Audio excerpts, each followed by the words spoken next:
Picket lines outside hospitals and protests outside Downing Street. All over England, junior doctors have walked out of work. Erica qualified last year, owes £100,000 in student loans and earns £32,000.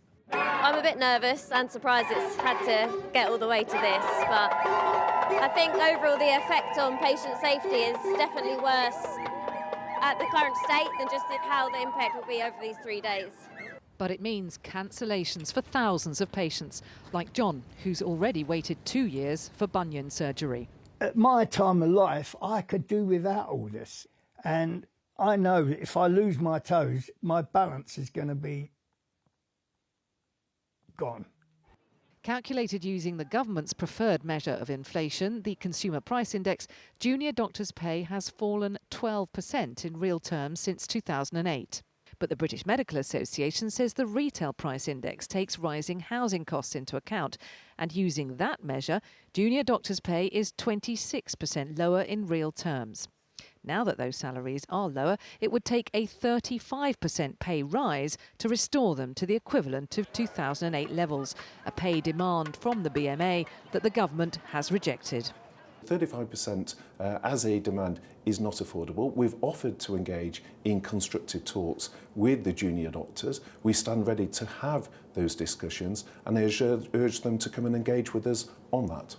A junior doctor is anyone below consultant level, so the impact on the NHS is expected to be greater than any other industrial action so far. Junior doctors are half the doctors in the country, and so that is obviously going to have a major impact. It's also affecting every sector, so it's acute hospitals, it's community hospitals, it's mental health trust and it's primary care. And number three, the British Medical Association, the Doctors' Union, have said that there will be no exceptions to the services that are covered. But the BMA feels only a full-scale walkout makes their point. Junior doctors' pay now starts at £14 an hour, and we've reached the end of our tether. We're hemorrhaging doctors out of the profession at a rate that we cannot sustain, and ultimately the consequences are seen and felt by the patients. And we're pleading with this government, simply restore our pay from £14 an hour to £19 for our most junior colleagues. We will stay, you'll retain us, and we will start saving lives again. Doctors say they've been driven to this. The government says their demands are unrealistic. But it's patients who are caught in the middle of yet another NHS industrial dispute. So, Catherine joins us now. We saw lots of hats there on the picket line. Thankfully, no snow. What was the mood like today, though?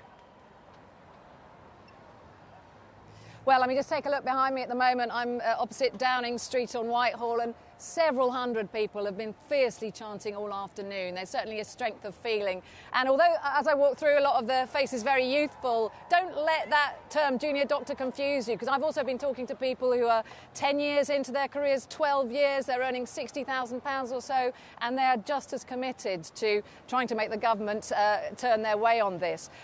The Health Secretary, Steve Barclay, did offer talks late on Friday night, but the British Medical Association turned him down, and the reason they say for that is the ministers were only willing to talk about a one-off payment for this year's pay packets. As you've heard from my report, the BMA are fighting for a lot more than that. So I have to say, I do think this won't be the last long-scale and large-scale strike by the junior doctors that we see.